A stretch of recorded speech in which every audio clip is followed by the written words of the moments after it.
Yang pertama adalah hakikat dari strategi pembelajaran. Nah, di dalam hakikat strategi pembelajaran ini ada 5 poin yang menjadi pokok bahasan yang akan dibahas dalam hakikat strategi pembelajaran. Yang pertama adalah pendekatan pembelajaran. Nah, di mana pendekatan pembelajaran ini merupakan sudut pandang seseorang terhadap suatu pembelajaran, di mana hal ini dapat dilihat dari 2 sudut pandang. Yang pertama itu pendekatan yang berpusat pada guru, dan yang kedua pendekatan yang berpusat pada siswa atau anak didik. Kemudian poin kedua adalah strategi pembelajaran. Nah, strategi ini merupakan suatu rangkaian kegiatan yang dilakukan secara efisien dan efektif baik guru maupun siswa, di mana strategi ini merupakan cara yang dilakukan untuk mencapai tujuan tertentu yang telah ditentukan. Kemudian poin selanjutnya adalah metode pembelajaran. Nah, di mana metode ini merupakan suatu cara atau bisa disebut sebagai langkah-langkah yang digunakan dalam mengimplementasikan setiap rencana pembelajaran. Kemudian selanjutnya adalah teknik pembelajaran. Nah, teknik pembelajaran ini merupakan cara yang digunakan di dalam mengimplementasikan metode yang direncanakan. Dan yang terakhir adalah model pembelajaran. Nah, model pembelajaran ini merupakan suatu perencanaan pembelajaran yang akan digunakan. Jadi, model ini merupakan perencanaan yang masih direncanakan. Misalnya apa-apa yang akan metode apa yang akan digunakan dalam setiap mengajar atau pembelajaran.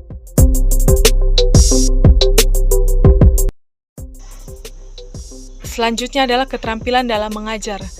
Nah, di dalam keterampilan mengajar ini ada 3 hal yang menjadi pokok pembahasan. Yang pertama adalah keterampilan membuka pembelajaran, dan yang kedua keterampilan menjelaskan, dan yang ketiga keterampilan menutup pembelajaran. Poin pertama, keterampilan dalam membuka pembelajaran. Di dalam membuka pembelajaran, biasanya guru membutuhkan atau memakai waktu sekitar 10-15 menit. Nah, adapun hal-hal yang dapat dilakukan guru dalam keterampilan membuka pembelajaran, yang pertama misalnya adalah orientasi pembelajaran. Nah, hal yang dapat dilakukan oleh seorang guru pada poin ini, guru dapat membuka pembelajaran dengan mengajak siswa bernyanyi, atau mengecek kehadiran dan berdoa, atau bisa saja mengajak siswa untuk misalnya bermain game singkat. Nah, di sini guru tak hanya dapat mempersiapkan fisik dan psikis anak untuk menerima pembelajaran.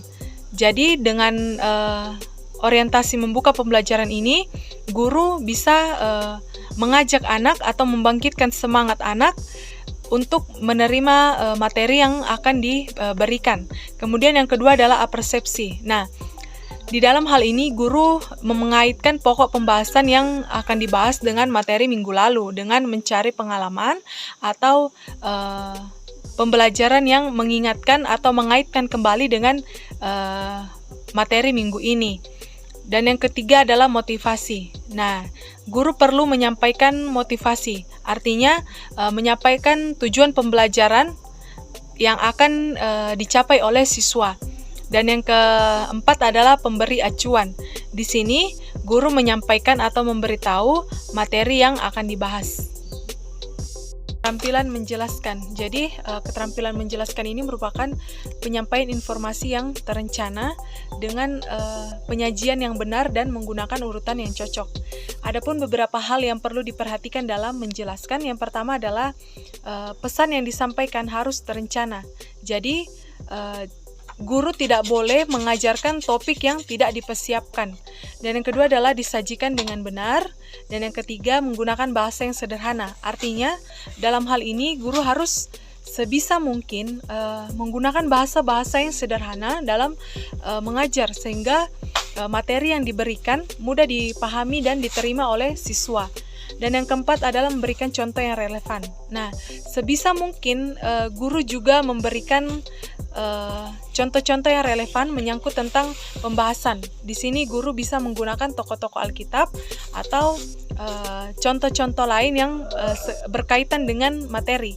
Dan yang selanjutnya adalah mengambil poin penting. guru harus mampu memberikan penekanan terhadap setiap penjelasan yang mereka berikan.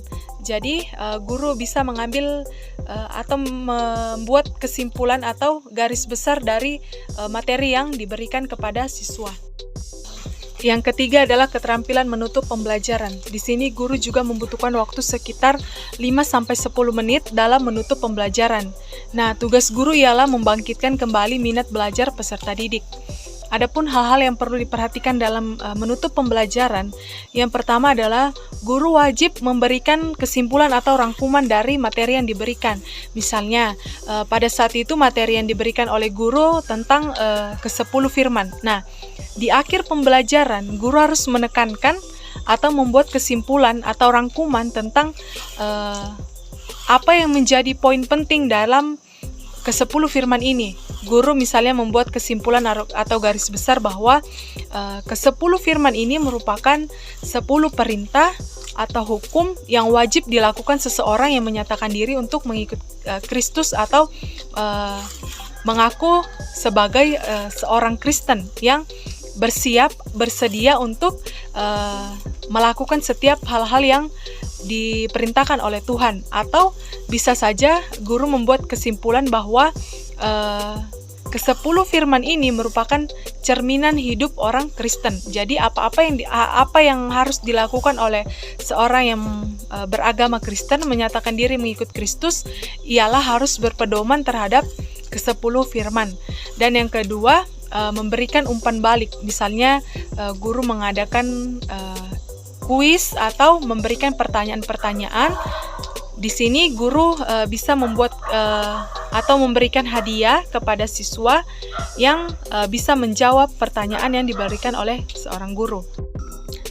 Nah, adapun jenis-jenis pertanyaan menurut maksudnya, ini ada 4. Yang pertama adalah pertanyaan permintaan atau pertanyaan yang mengandung suruhan agar siswa melakukan. Misalnya, Budi, bisakah kamu menjelaskan kembali apa yang kamu ketahui tentang ke-10 firman? Atau, bisakah kamu menguraikan apa-apa saja ke-10 firman yang Tuhan berikan kepada Musa? Misalnya seperti itu. Atau yang kedua, pertanyaan retoris. Nah, pertanyaan retoris ini merupakan suatu pertanyaan yang tidak membutuhkan jawaban. Misalnya, anak-anak, apa itu iman?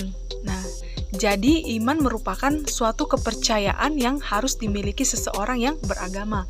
Nah, misalnya seperti itu. Yang ketiga, pertanyaan mengarahkan atau menuntun.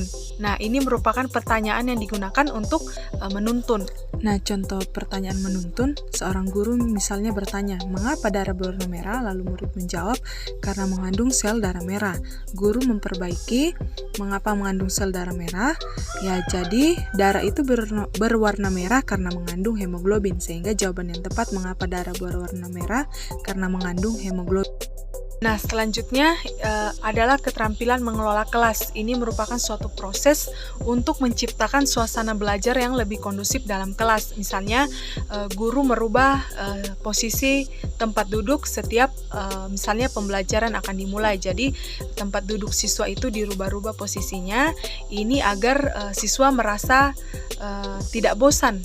Atau guru bisa saja menciptakan hal-hal yang kreatif untuk membuat suasana kelas yang lebih kondusif agar setiap proses pembelajaran ini boleh berlangsung dan anak-anak juga merasa lebih nyaman dengan situasi-situasi baru yang mereka terima. Selanjutnya adalah keterampilan membimbing diskusi kelompok kecil, di mana yang menjadi poin penting dalam keterampilan membimbing diskusi kelompok kecil ini ialah bagaimana agar siswa atau peserta didik atau anggota kelompok dapat memperoleh suatu keputusan akhir atau biasa disebut kesimpulan dari pokok atau masalah-masalah yang diberikan kepada mereka. Bagaimana mereka menyelesaikan masalah yang diberikan kepada mereka, dan diskusi kelompok ini juga merupakan cara agar peserta didik bisa untuk mengeluarkan pendapat, melatih mereka untuk mampu berpendapat, mengeluarkan pendapat mereka, melatih kedisiplinan mereka, dan bahkan melatih mental mereka. Diskusi kelompok kecil ini biasanya terdiri dari 3-9 orang siswa. Ini jumlah siswa 3-9 orang ini tidak terlalu banyak dan juga tidak terlalu sedikit. Nah, diskusi kelompok kecil ini lebih efektif jika dilaksanakan secara tatap muka atau bertemu langsung. Apabila dilaksanakan secara daring, diskusi kelompok kecil bisa saja dilaksanakan, hanya saja hal ini akan kurang efektif untuk dilakukan dalam situasi daring.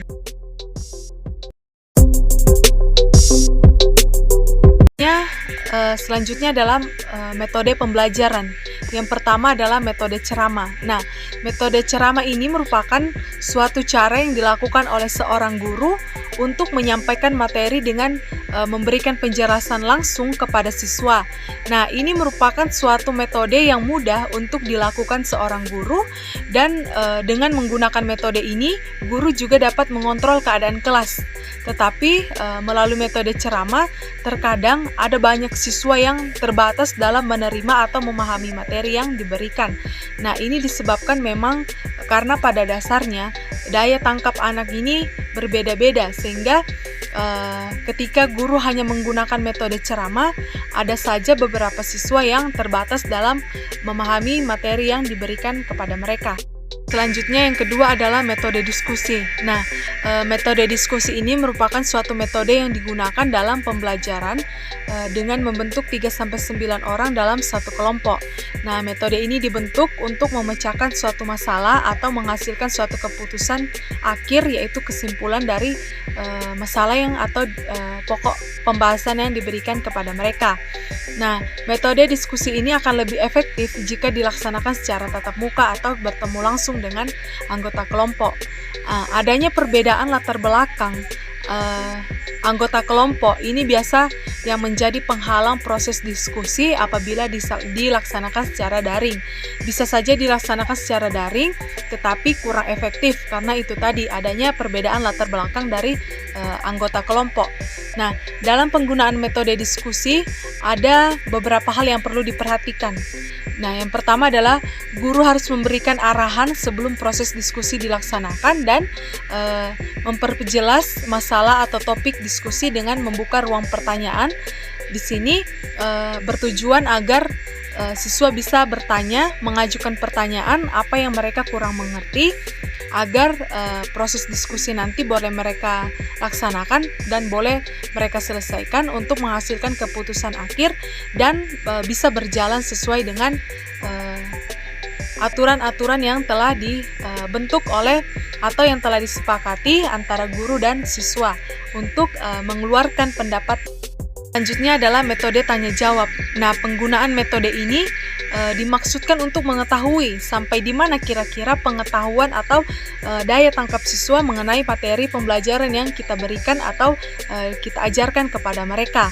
Nah, metode ini memberikan kesempatan kepada siswa dengan membuka ruang pertanyaan bagi mereka. Jadi guru atau pendidik membuka ruang pertanyaan, sesi tanya jawab. Disinilah kita bisa mengetahui daya tangkap apa sampai di mana daya tangkap siswa atau anak didik kita terhadap materi atau penjelasan yang kita berikan kepada mereka.